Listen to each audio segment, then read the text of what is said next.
My name is Nicole, and I'm going to be one of the nurses today that's going to help teach you a little bit more about high blood pressure and kind of what your treatment plan is for you.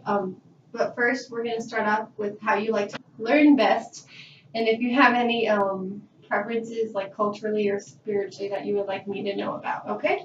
Okay. So, do you have any barriers to learning, hearing, anything like that? No. Okay. And what is your primary language? English. Okay. And how do you like to learn best? Is it listening, reading? Do you like to see it, talk about it? Reading. I like to read it. Reading. And then how about pictures and video? Say it again? Pictures, like to see pictures visually? Oh yeah, I love pictures and videos. Help me learn a lot better, Okay. a lot faster. Okay, so today we're kind of just going to talk about high blood pressure and what your doctor wants kind of for you and your treatment, about your diet, exercise, anything like that. I know he had recently wanted you to change your diet and to start exercising more to see if that would help lower your blood pressure, and it didn't. So now we're going to kind of talk about the medication plan that he has you on. But first, kind of just review what blood pressure is. It's the force against the artery walls, and then when your blood pressure is too high, that means that your heart is working too hard to move blood. So that's when you have high blood pressure. And actually, a lot of people have high blood pressure, but they don't know about it. So it's kind of known as like the silent killer, because it can cause a lot of major problems without you really knowing about it. So next, we're going to just talk about why managing your blood pressure is important. Over time, it can damage, your heart, your blood vessels, your eyes, and other parts of your body. So that's why we have to get it under control for you. So next, we're going to just talk about understanding your risks, like what puts you at higher risk. Your ethnicity. Actually, African Americans have blood pressure is more common than in any other race, which is kind of surprising. And then to reduce your risk, you have to be able to eat like foods that are low in salt and low in fat. Get plenty of exercise and rest, because even stress can cause high blood pressure, which can lead to long-term damage. And then not to smoke or drink. That can play a major factor in high blood pressure as well. So it's important to know kind of if you are at risk for high blood pressure. So if it runs in your family, you're at risk. Obviously, you are, because you're African American. And then if you have other problems like diabetes or heart disease or kidney disease, you kind of are at higher risk for high blood pressure. Okay, so we're kind of just going to go over this together. And it basically just tells you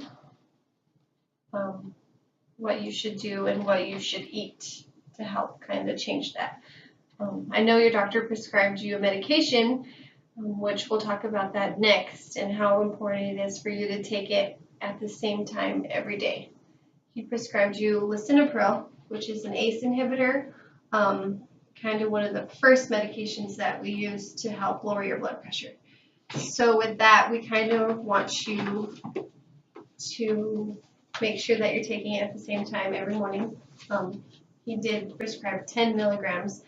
So the initial first part might make you feel dizzy or lightheaded, because if you've been having high blood pressure this entire time and then you start taking something to lower it, your body's going to feel different.